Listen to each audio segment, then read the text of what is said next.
Alam nyo, naiintindihan ko na. Naiintindihan ko na kung bakit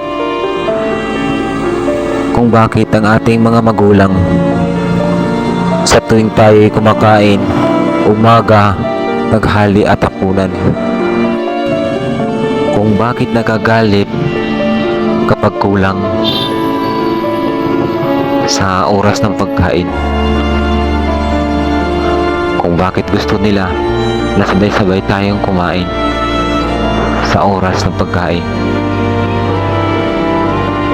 Yun pala'y darating din ang araw na magkahihiwalay-hiwalay na ang bawat isa sa pamilya. Kaya nauunawaan ko na ng lubos na gusto nila laging sabay-sabay kapag kumakain. Kasi ngayon ito na ang buhay natin. Mag-iisa lang tayong kumakain sa lamesa. Mag-iisa lang tayong humaharap sa lamesa. Kasi kailangan nating humiwalay sa kanila.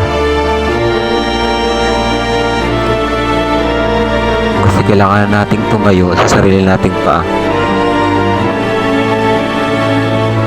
Kasi tayo'y malalaki na. Kaya pala nagalit na galit sila. Kaya sa mga bata ngayon, huwag kayong magalit sa mga magulang nyo kapag pinapagalitan kayo kung sa oras na pagkain ay hindi kayo sasabay sa kanila. Dahil ito pala ang totoo, na darating ang araw o ang panahon na mag-isa na lang kayong kakain sa lamesa.